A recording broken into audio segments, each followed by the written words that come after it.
I'm amongst legends. These are three incredible women that have had a professional impact for me. Some personally as well. They're very close friends of mine. So it was just a no-brainer. What does it mean to be a successful public transit agency? What are you doing to lead the way? It's time to learn from the top transit professionals from around the world. This is Transit Unplugged with your host, Paul Comfort. Welcome to Transit Unplugged. I'm your host, Paul Comfort. We're excited today to have a great new idea that came to me from Magda Robertson, who's general manager of Torrance Connect, a former guest here on Transit Unplugged, to put together some of the top women leaders in public transportation in Australia. This is kind of a watershed moment for us here. Magda, thank you so much. What made you think of doing this? God, I'm amongst legends. These are three incredible women that have had a professional impact for me. Some personally as well. They're very close friends of mine. So it was just a no-brainer. We've never really had the opportunity to have an all-female panel. And it's just a no-brainer. And I really would love to do a bit of a Australia-wide conversation. So clearly everyone is from three different states. And it's just exciting to hear what everyone's pain gains in the industry at the moment. So we do have a number of guests on the program today. And Magda, why don't you play co-host for a minute and introduce your friends that you invited to be on the show? Go ahead, or you can have them introduce themselves, however you want to do it. Pleasure. First up is Catherine Baxter, who's the Chief Operating Officer of MTM. Catherine, I had the pleasure of working for Catherine. And she's incredible. So thank you for joining, Catherine. Then we've got Bob, and Michelle's an executive director. Again, I've had a lot of interactions with Michelle and I completely respect her. She's very recognised in the industry. And Sam Abadira, who I've also had the pleasure of coming up the ranks in Sydney Trains. We've worked together for many years and I love her. We've, on a personal level, we've had many conversations, some of the challenges we've had in our career, some of the wins, a lot of the wins we've had in our career. So thank you, Sam, for joining us as well. All right. And thanks, then Magda Robertson, who was just talking, is the general manager of Torrance Connect. So we have four wonderful leaders from the public transit industry, really superstars in Australia. And I just wanted to give each of them a chance to kind of tell us a little bit about themselves. And then we're going to dig into kind of their career roles, how they got to where they were at, kind of advice for other folks in the industry who want to move up, especially for ladies who want to move up in the industry. So I'd like to start with Michelle Baxter, who's a good friend of mine. Michelle, thank you for being on the show today. Paul, it's an absolute pleasure. I'm delighted to be with this panel. And I've got to say, I'm so passionate about promoting women, hearing from women and their stories, and so excited to be here. I think if I just kind of reflect on, what I do, and what really motivates me. I'm the Executive Director of the International Association of Public Transport, otherwise known as UITP for Australia and New Zealand. So I look after this region and we exist to promote and advocate public transport. So we have members around the world from government, industry, operators, suppliers, universities, and we work together to share knowledge, exchange ideas, and really promote best practice in public transport. So it's awesome that I'm on a transport podcast. I think we're all fighting for the same cause. Really excited for the conversation. That's great. And you also are host of your own podcast. Tell us about that. Yeah, thanks, Paul. So as I said, promoting women and inspiring younger women is one of the key things that really drives me in my career and in my personal life as well. So last year in 2020, the COVID impact really provided us with an opportunity to think differently. I'd wanted to do a podcast for about 2 years and never found the time. And because I was locked down at home, no longer traveling to different cities each week, I thought, all right, we have the time to do it. And so with my small team based in Australia, we launched a podcast, Women Who Move Nations, which interviews senior female transport leaders based around the world to hear about them, their story, and how they're moving nations. And so it's great to be collaborating with you today and to really share the stories of women in transport. And we're going to be kind of co-promoting this show between our podcasts and make it kind of a joint effort because it is such an important topic. I was talking to the ladies just before we went on the air about how in the U.S., I've been in the industry here for 33 years, and traditionally the senior positions at transit agencies were all men. It just was the case. And it's really changed over the last 5 to 10 years here in North America, where many more women are getting the opportunity to kind of move up the ranks and move into these senior executive positions, which is awesome. And I think they bring so many different facets to these positions. And that's what I hope to dig into today. How had their career roles and how they got to where they were going, and also how they view the industry. I can't wait to dig into this a little bit more. But thank you, Michelle, for getting this kicked off. Samantha Abadira, who is the Executive Director of Strategy and Strategic Operations, at the Transport for New South Wales, which is in the great city that a lot of people see the iconic figure in the back of Sydney of being, the Opera House, the Sydney Opera House. But there's so much more to Sydney than just the Opera House, although it's pretty cool. Ben and I went there as well. I took my daughter with me. It was amazing. But Samantha, welcome to the show, and tell us a little about yourself and what you do there.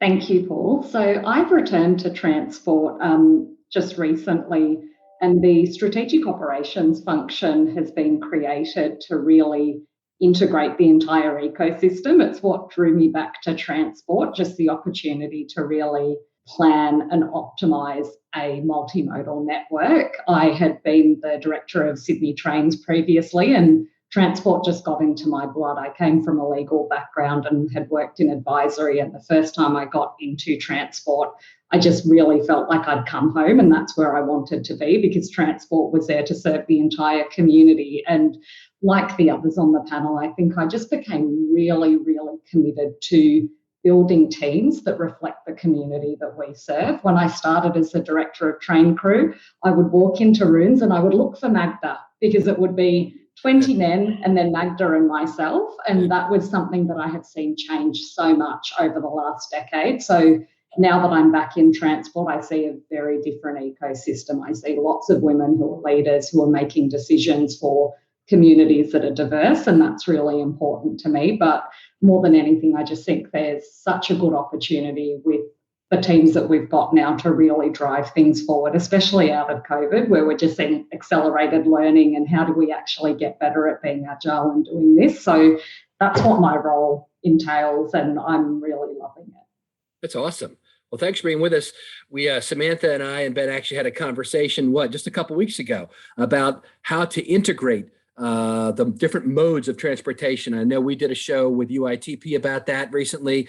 Thank you. And then Catherine Baxter, thank you so much for being with us. Catherine is Chief Operating Officer of Metro Trains Melbourne. Tell us a little about yourself and what you do there, Catherine. Thanks, Paul. Well, I've been in rail a little bit less than you, but just over 30 years. And I'm the Chief Operating Officer for Metro Trains in Melbourne. So I'm responsible for the day-to-day operations of all the passenger trains in the suburban area. So we've got around about 3,400 dedicated people making sure that those trains are moving our passengers every day. 222 stations, just under 1,000 kilometres of track. We operate 7 days a week. On the weekends, Fridays through Sundays, we're 24/7.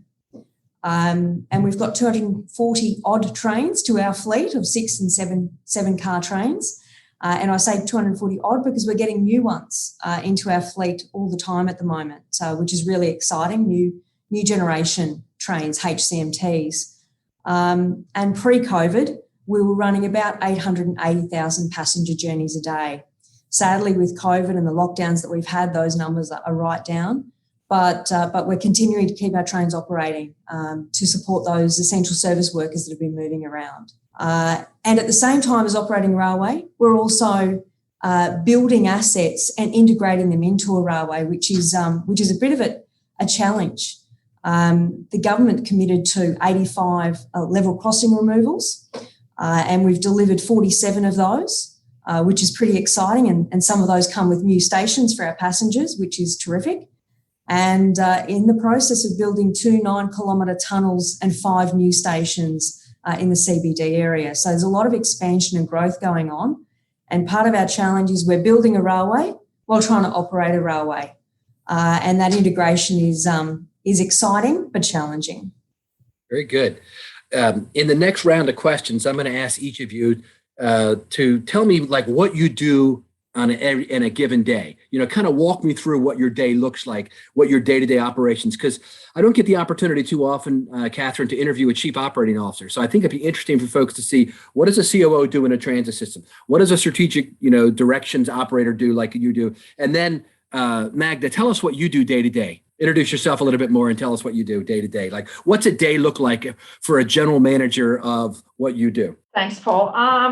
Yeah, it depends on the day, right? But traditionally, we come in quite early. Ladies, you all know, particularly Sam, 7:30. I think our reliability meetings are on, so you tend to really come in early. It's one of those jobs where you really need to find out what the day's about. So I come in quite early. I talk to my team, my leadership team. I get a report daily. I look at that report probably about 6 o'clock. So my day starts with a run, but I'd get there. And then as I sit down for my coffee, and this is the world when you're in transport, it just doesn't stop. So when I do sit down for my coffee at 6 o'clock in the morning, I open up my 24-hour daily report, which captures the whole incidents for the day. And that report would tell me my reliability, how many services I cut on that previous 24 hours, and then it'll capture every single incident, not in detail, but I'll tell you about that later. So I get a bit of a feel of what the previous 24 hours was, and then I get a bit of a feel of what questions do I ask my team when I have my VIS meeting, visual management meeting, VMC, or VIS in Melbourne, I believe. And that happens at 10 o'clock. So I come in, I check the 150 emails that you traditionally get. The difference with my job is I look after two different modes. So I look after the light rail and I look after the buses for the north-south contract. So that's quite a big area. Let me introduce you, Magda. Interrupt you. So I think we should tell folks that you operate in Adelaide, right? I wanted to get that out because we didn't say that yet. Yes. And then also I wanted to say that you work for a contractor. You don't work directly as an agency. So the role you have is for, and tell us a little bit about how all that works too. I'm sorry, but I wanted to make sure I got that in. Sure. So yes, Paul. So I'm the general manager for Torrens Connect. Torrens Connect is a franchisee. We won the contract in Adelaide. Adelaide has just franchised all its public transport, including buses, heavy rail, and light rail. The contract that I manage is the north-south contract, which incorporates the light rail and buses. Heavy rail is a separate contract, and obviously I run both networks, which is quite interesting because it's quite challenging running both transport modes. People often ask me, "What's your favourite?" I don't have a favourite. They're like your two kids. You don't pick a favourite. They all both serve their purposes. So yeah, I come in, 100 emails, previous events, and then at 10 a.m., right after the peak hour, what I try not to do is have meetings during the peak hours. So I block out my calendar for the AM and the PM peak. I really want to be available because it's quite reactive. When incidents do happen, I don't want the stress of having to juggle my meetings. I make it quite clear to my leadership team. The focus is on the AM and AM PM peak. I'm very operationally focused. So is the contract. I wear two hats. I've got to provide a network that meets the contractual obligations. And then I've also got the strategic hat where how do I improve the network? What's the efficiencies within the contract to, continue the contract and improve the network? The VMCs that we have every day at 10 a.m., this is the bit that is really critical. This is the bit where I can put my hand on my heart and say we do everything in the day to maximize our performance. I can tell you in the previous 12 months, our performance has probably risen by 10% just for the pure fact that we focus on the daily incidents. We get down to every nitty-gritty of that incident, whether it's infrastructure or passenger fall or ill passenger. We look at everything. We look at the response. We look at the preventative measures. How do we prevent this from happening again? So that's probably the gist of my morning right after the AM peak. Then it's just meetings, client engagement. It's really important to maintain that relationship. One thing I've learned, I was the client for 15 years. Then I worked for the client in Melbourne, and now I do that in Adelaide. And the critical piece in that is that relation straight up. Thing about Adelaide, we were quite blessed because it was a brand new contract. So we really got to go in, establish the relationships before we did the transition. And it's continued really well, but it's a really critical piece. So my day is about managing the client expectations and delivering. So if the client rings me for something, I get the answer within that day. I don't keep them waiting. Then we've got the PM peak, just as critical, if not more so, because people just want to get home. People are sometimes okay to arrive late at work because they can say to their boss, "Oh, my tram was delayed or my bus had a breakdown." When it's going home, it's a very different ball game, very different management skills there. So that's my day. That's a day. That's good. And what time do you wrap up? I know that your day is never really done because when you're a GM or you have operating responsibilities, like what time do you leave the office normally? So sometimes I really curse Apple for inventing mobile phones. Yeah. I guess my day sort of winds up around. Adelaide's funny because Adelaide traffic's just next level. People are really surprised about this. So I try to kind of miss the peak of the traffic. So I leave the office. I have two offices. I have the depot office and the city office. I try to leave the depot around 4-ish, hit the city office because I live in the city. And then sort of wait out the sort of afternoon peak. But, my day doesn't stop till I hit the pillow because even right before, my sleep hygiene, which is terrible, FYI, I'm still on my mobile scrolling through to see if there's anything critical. And then I go to bed. But, it's operations. Catherine, how often did we phone calls at 12 Yeah, that's what I wanted to go that direction next. But I just wanted to make the point that when you're a GM, your day is normally, what I have seen is 12 hours a day at, around the daily work. And then you have all the other stuff, knowing just what you said, that really it consumes your life and operations. And you didn't even talk about, Catherine, why don't you tell us a little about the stresses that are on you? Because as a COO, you're almost always putting out fires, metaphorically speaking, right? That is very true, Paul. I think you're only as good as your last peak is the way I'd describe it, be it AM or PM peak. And never have the same day. Each day is different. Yeah. But that's pretty exciting too. I guess being a COO, you get to straddle the day to day plus the strategic, which is exciting for me. So if I think about my day, if I think about just today, so I was up at 5:15 like Magna, got onto the treadmill for an hour just to start out the day with a bit of exercise. Wow, good for you. By 7:30, had my first meeting for the day at 7:30 with one of my GMs, my GM for operations. We're doing this morning. I've got my weekly meeting at 10, and we'll talk about the things that week to week as a team we need to be focusing on for the railway. We focus in 3 time horizons, if I can put it that way. The day-to-day, I run a 12:30 performance call, which looks at the last 24 hours and then forward looks to the next 24 hours around performance for our network. I then look weekly at what are the things we need to be driving weekly to improve the network. And then we have a monthly day where we deal with the strategic issues. So we're talking about the next 12 months, 2 years, and how we're going to continue to improve our performance and integrate the assets into the network. This afternoon, like Magda, I'll be interfacing with some of our stakeholders at Department of Transport here in Melbourne.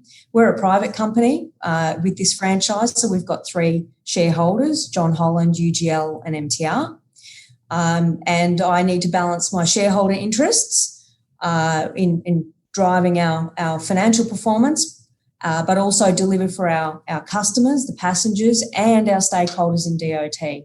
So I'll be thinking about all of those strategic type issues as well as the day-to-day. I'll finish up probably around about 6 o'clock tonight and head home. I'll drag my very forgiving wife out for a quick walk, which is a great opportunity to get a little bit more exercise and also download. Grab a bite to eat and then bang into the emails that I didn't get to today. Yep. Probably fall into bed somewhere about 9:30, 10. My phone does go off during the night. So I get all the notifications for our network, the serious ones. I'll get those and check in, but I've got a very good operational team that will deal with a lot of those. It's only if it's a very serious issue. So we do have things go wrong. And we're always focused on how do we get the services back for our passengers as quickly as possible, and minimise the downtime of the network. So it can be consuming. So when you get home, it doesn't sound like you have time to kick your feet up for 2 or 3 hours of sitcoms on TV, huh? No, I do have a guilty pleasure. While I'm doing some emails, I will sometimes sit in front of the TV and watch Australian Survivor. Oh, and yes. I love Survivor. So there is a bit of balance in there. That's good. All right. That was great, Kath. And thank you for that deep dive into what you do. Now I want to shift gears just slightly because Samantha is in strategy. So we've gone from kind of like the day-to-day operations to strategy. And then I'm going to ask Michelle to give us the future. What is the future of public transportation? So, but Samantha, tell us about what is strategy? Why do you need it in a public transit agency? Kind of tell us what you do. Thanks, Paul. So strategic operations is really in Sydney. We're looking at how we actually lift upstream in terms of operations to actually look at the fact that $72 billion has been spent on amazing infrastructure, but how do we optimise and integrate it to give customer and community the best experience of public transport and just making it such an easy city to navigate? So I worked in operations previously, so my last 2 roles, I was in a COO role and then in the director of train crew role, and I feel like it's just amazing that people don't burn out more, because I too, it was just that whole thing of you're constantly on, you live by your phone. But this role is very different in that there are leads for all of the operators, but I'm the common thread to help bring them together for actual planning around optimization and improvement. So what we do is I'm very intelligence and data led. So I look at the data for a holistic network. So all of the modes will be looking at how are they performing day on day, but I'm looking at how does our ecosystem perform. So quite similarly, I get my reports at 6 a.m. I have a look at all of the data that tells me about how many customers are we moving, what's our occupancy and utilisation like, what are our connections like, what's the voice of customer telling us? And then I use that data because I can see a whole of network picture to inform my conversations with the different modes. So this morning I've spoken with buses about, okay, we've got overcapacity services in these regions. What are we doing to actually look at how we uplift those services? Or it might be that we're starting to see that the connections aren't as seamless between light rail and trains. And so we're having the conversations and bringing those operators together to really think about how we get a better integrated approach.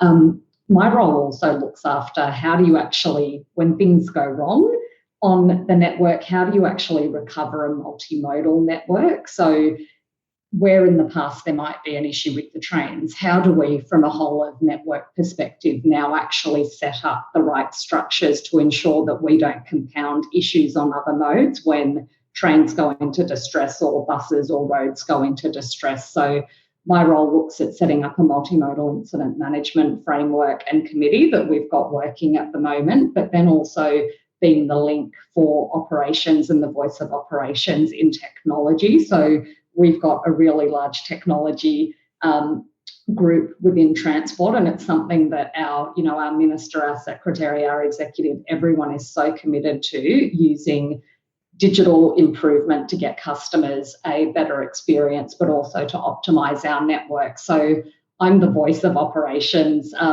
across all of those modes in technology, where we're really looking at our data to understand what are the problems that we have that we actually need to solve, and then working with technology and that team on how are you going to solve this?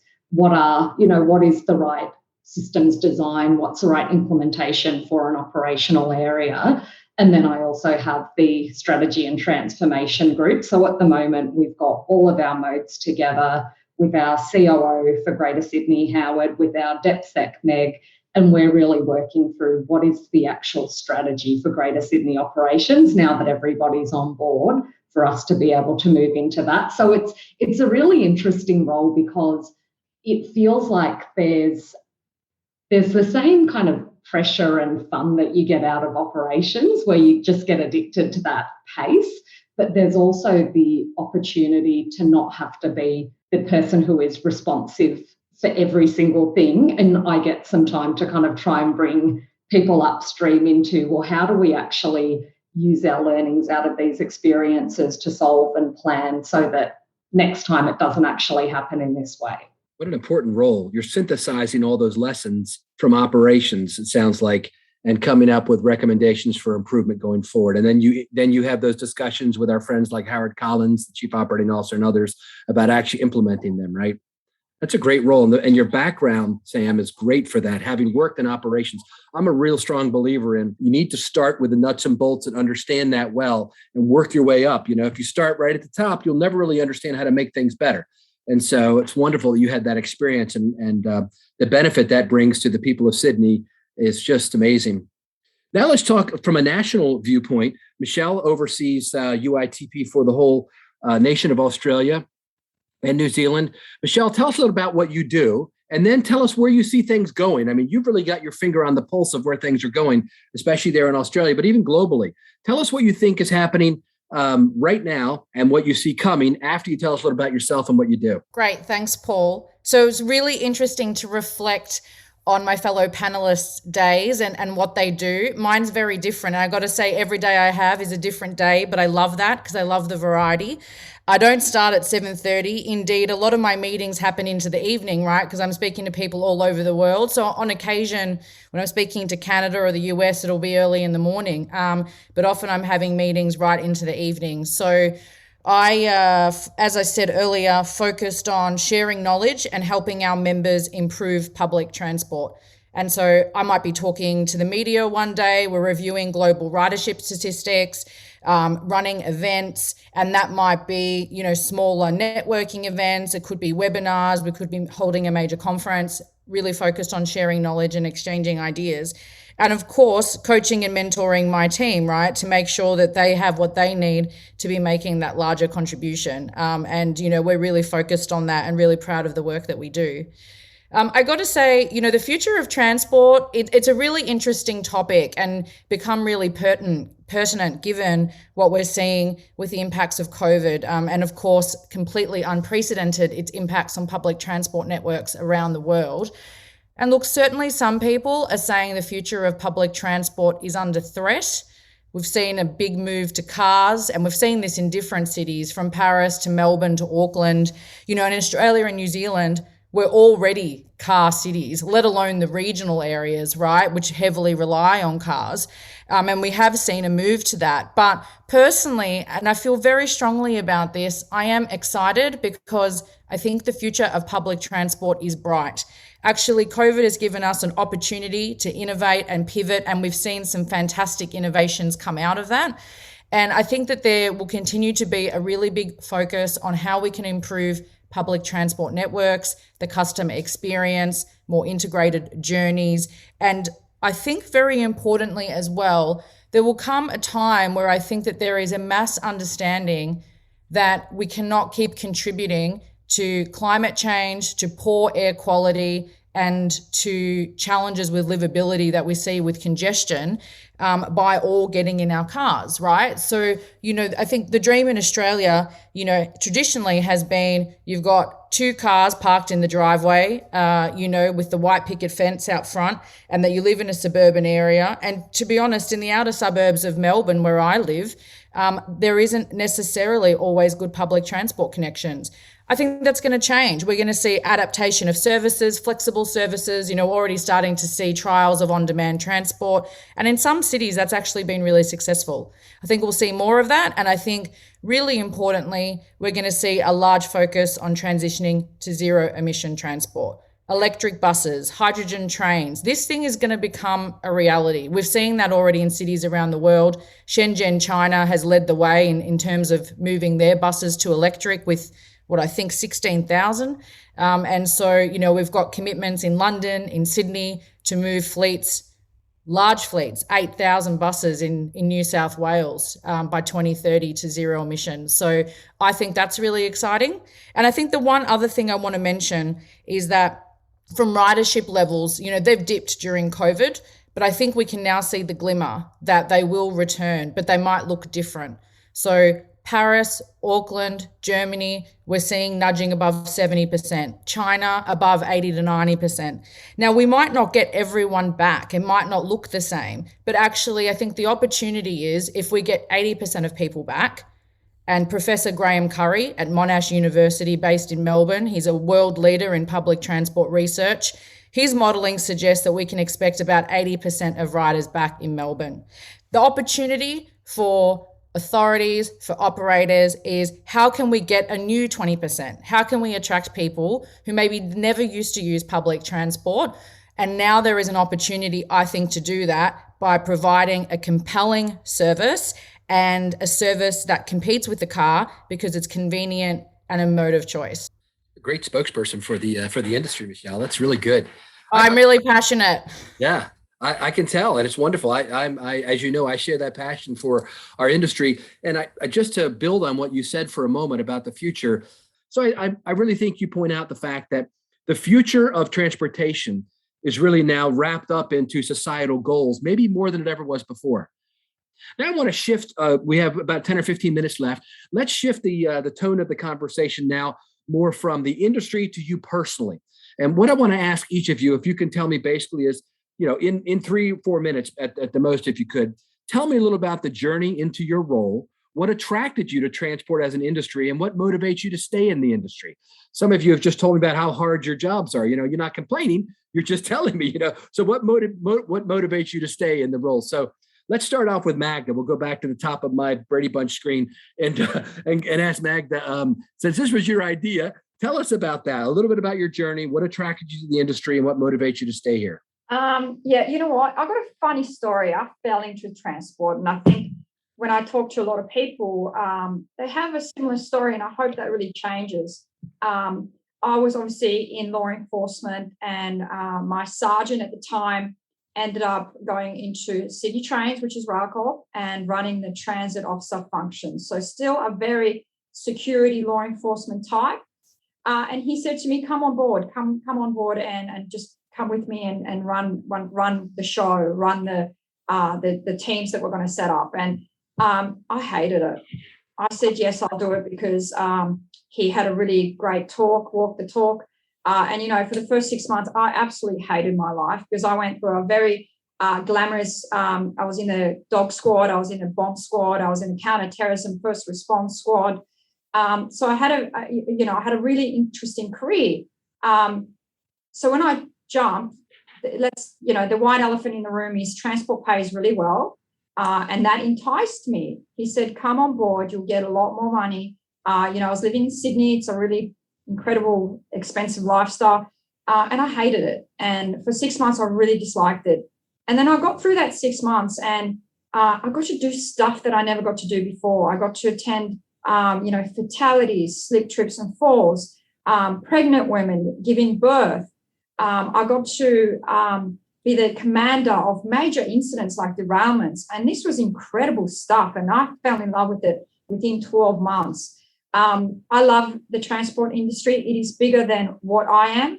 And COVID is a classic example. When we were running the services during COVID, it was the vulnerable people of community that were on there. It wasn't the suits. It wasn't the people that have cars. It was the vulnerable people. It was the wheelchair passengers. It was the elderly going to the doctors. It was the nurses going to hospitals really early in the morning. And that is what drives me. This is a public service that is essential. It's like switching off water. It's not going to happen because there are people that really rely on this service. And I love that. That's what drives me. I'm part of something that's much bigger than myself, that's bigger than anything I ever imagined in my career. And I get up every day knowing that I'm doing something greater than just, a career that I love, obviously, but I'm contributing on a mass scale. And I love it. Isn't it great to go home? I felt like actually earlier in my career, I felt this more than the later jobs, but I had a sense of fulfillment and satisfaction inside, kind of intrinsic satisfaction of helping others, which I think we all have inside of us, right? It's the golden rule, right? Do unto others, you'd have them do unto you, and we are helping them. And do you feel that still, Magda, even as a general manager? Oh, 100%. Because, when lockdowns happen, I'm not that general manager that stays at home. Right. come in here to support my crew, because they've got to see that they're led by a team that is supportive. And often people say to me, but it's COVID and you're exposing your workforce. We've obviously got redundancy in there where we've got the rosters and people are separated. My message to my team, though, at that time is, I'm here for you. It is whatever you want. I'm in the office. I'm here for you. I don't want my team to think, when a lockdown happens, everyone disappears. My leadership team is given a direction to stay at home. But I am here every day, every hour, just to support them, because they're going through something also. And I don't want them to think that as a business, I'm not going to be there. And I love it, love it, love it. Leading from the front. That's awesome. Samantha, tell us about your journey. And you kind of told us a little bit about it, but tell us a little bit more.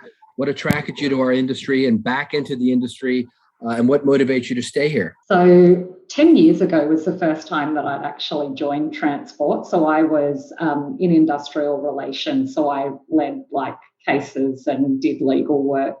And I joined Sydney Trains actually when Howard had just joined. And I joined Sydney Trains as the organisation was stood up, and I was leading the IR cases in the customer service space. And it was just a really fast-paced environment that I enjoyed, but the opportunity to solve complex problems was what I absolutely loved. There was such benefit, I think, at that time. I came into really well-established teams, people who had worked together for 20 years, and I came in with fresh eyes, and I had worked in different industries, and people were really welcoming in that space and actually wanted to talk about, well, how can we do this differently? And it was an incredible period where I got so much exposure because I ran 100 IR cases. We introduced Opal ticketing. We absolutely changed the way we delivered for customers. We went from 77 to 90% customer satisfaction, and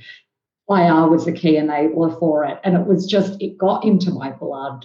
There was something about, I had never actually up until that point even caught trains. I was not into public transport earlier on.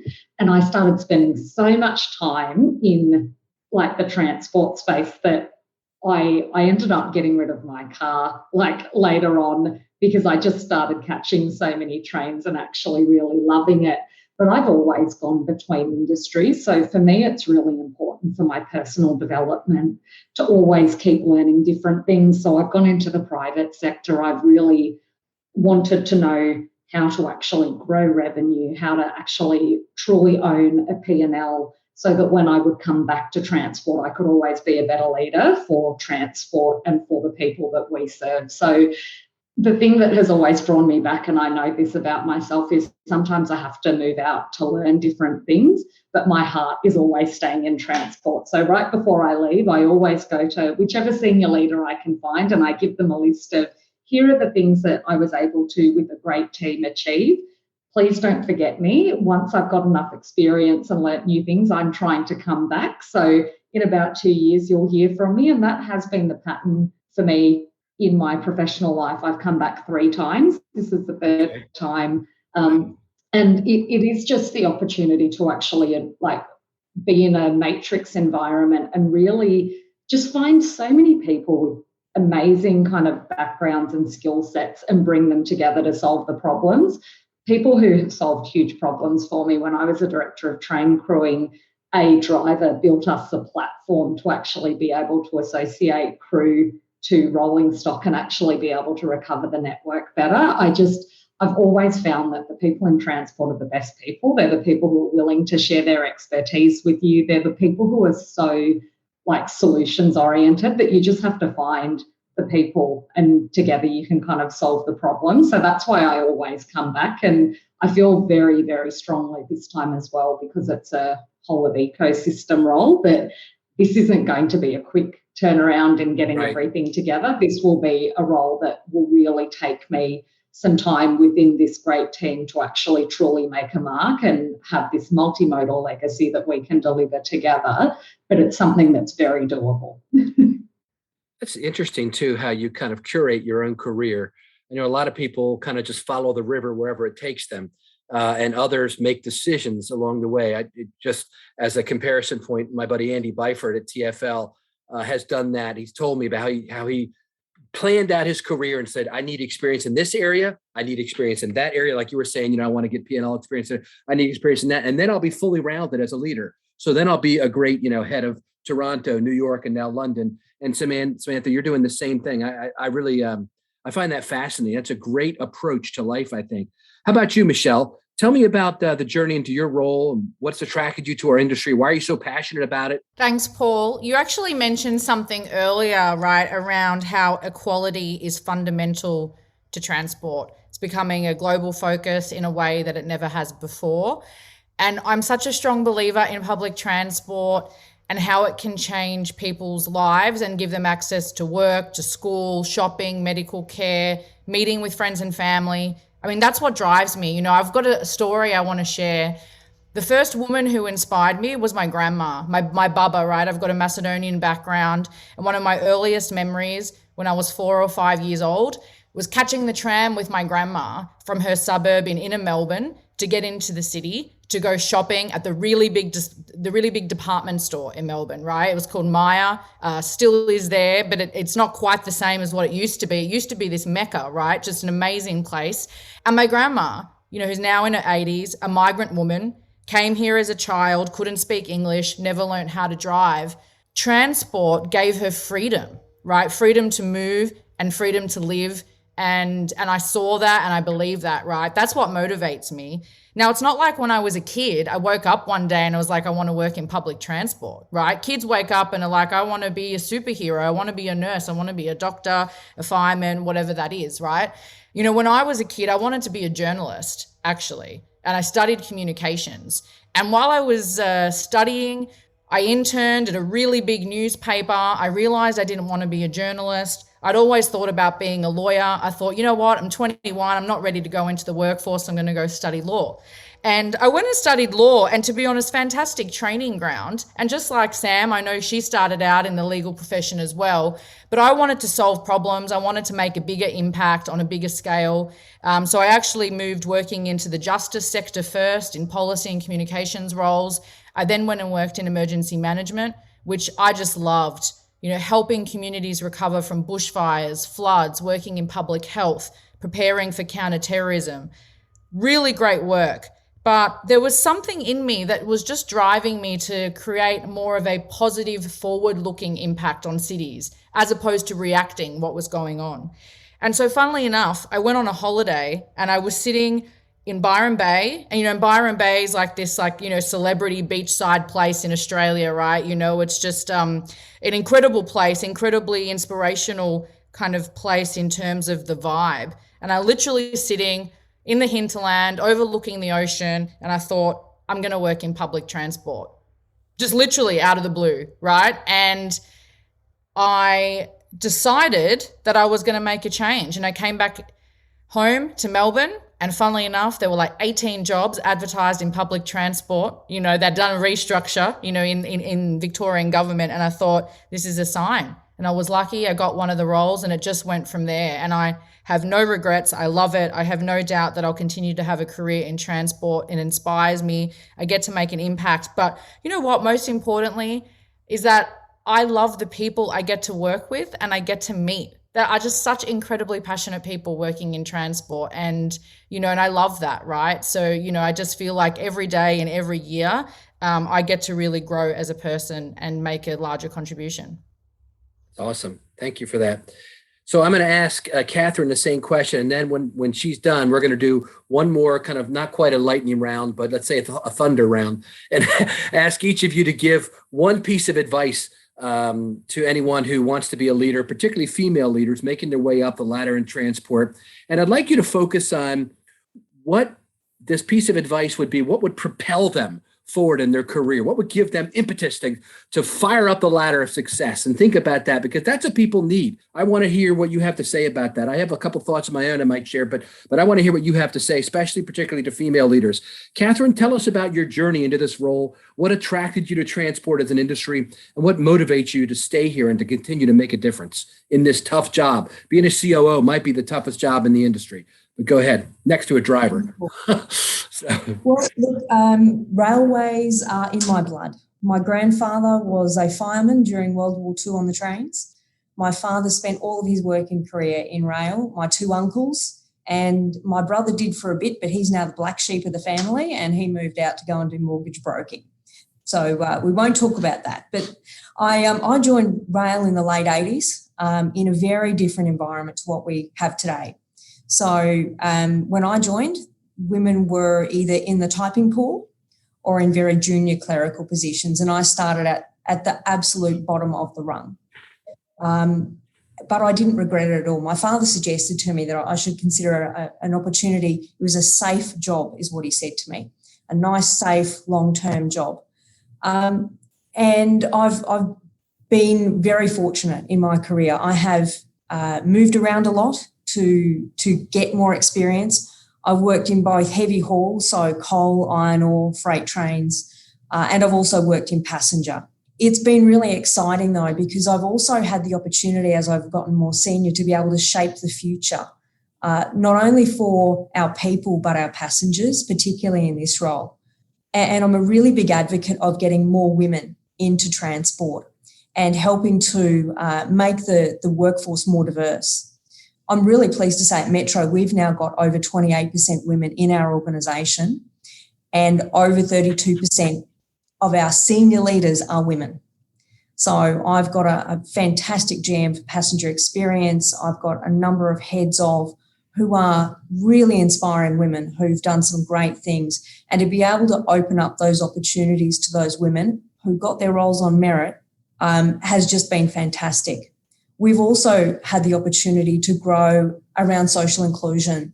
So we provide employment opportunities for those people that are in a less ideal circumstance. So refugees, asylum seekers, we provide targeted employment for those individuals into our organisation.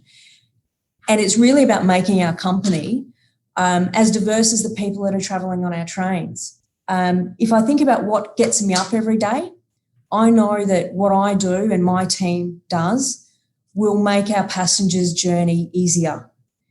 We want to provide the best service we can, and that's something that I just find is exciting. No day is the same, and it really provides that opportunity. I get a lot out of serving our passengers and trying to make their journey ideally unremarkable and well-informed. And to answer your question, to help out there, what piece of advice would I provide to women and particularly leaders as they move up the ladder? As I said, I've been around the place a while now, just over 30 years. Work hard, study hard. You need to invest in yourself and be prepared to own your career. Don't wait for someone to lead you to roles, but think about the roles that are going to be interesting to you. You want something that's going to get you up out of bed and be passionate about every day. And if you're not doing that, then look for a different role, because there are so many opportunities out there in transport and particularly rail for women. And take on the challenging roles. That's the other thing I've found is that some women, they'll wait and say, oh, I've only got half or 3/4 of what's in that position. I won't apply. I say to them, you got half of it, go for it. You need to challenge yourself. And when you're feeling uncomfortable, you're growing. And that's how you get to bigger roles.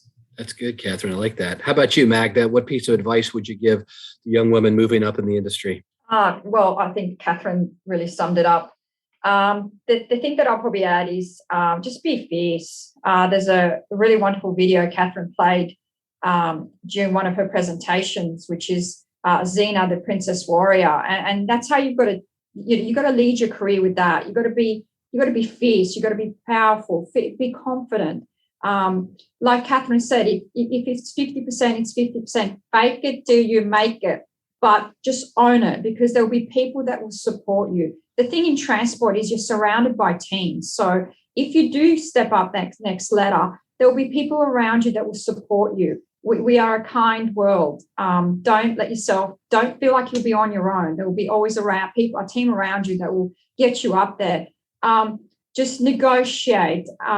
Think like a man, act like a lady. You just got to be powerful. Do the thing that is the right thing to do, and just be fierce. I love it.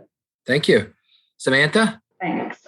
I'd say find what it is that you love. So it's easier to progress if you love it, because you'll do all of the things that you need to actually do to get yourself to the jobs that you want, but that's only where you've got a true passion for it. So I would also just say really look for people who will support you and who will advocate for you. The thing that has really been amazing for me in my career is that I have been able to find those people, and they've found me, who will absolutely support you, who, we all see the memes of, find the people who will say your name in a room full of opportunity. And it's those people that I've always looked to surround myself with. And I've also looked for organisations where the leadership has resonated with me, because those people who are the custodians of culture, they really set what an organisation is going to be like for people within it and what your journey will be throughout it. So I've always looked for organisations that are led by people that I admire. So that's why I've come back to transport. That's why I was at Sydney Trains. There were people in leadership who led in a way that really resonated for me. So that's my advice. Really kind of use your discretion in how you move through your career. Thank you. Michelle? Thanks, Paul. In a similar vein, actually, to what Magda was talking about, I would say be bold and back yourself. I truly believe you can't expect people to back you if you're not prepared to back yourself. Your mindset and belief in your abilities, I believe, is what will take you far in your career. You'll build your skills along the way, you'll build your networks on the way, but having that mindset that you can do anything you put your mind to, which is true, right? The evidence now indicates that every person can become a professional in something that they apply themselves to, right? So believe in yourself, back yourself, and you will get to your dream job. Wonderful. And do you feel like you're in your dream job now, Michelle? Absolutely. I mean, Paul, I'm so lucky. I'm in the best job. I love my job, but also I've had incredible jobs for many years. I always pick a job that makes my heart feel like, this is something I can contribute, right? So I'm very lucky. It's almost like I get this feeling that my heart skips a beat and I'm like, okay, this is the job I'm going to do. That's good. It resonates with you inside. Yeah. That's a great advice, ladies. Let me just share mine real quickly too, for anyone who wants to move ahead in the industry. And I would say what propels you is first to vision. Having a vision that's big enough that you can inhabit it and be passionate about it. 2 would then be the ability to focus. So many people cannot focus on something for very long. If you can focus on what you want and do the homework that's necessary, just like these ladies have said. So if you have that vision and then the focus in on how to make that happen, living and breathing an internally congruent life, I think that gives you the power that actually propels you forward.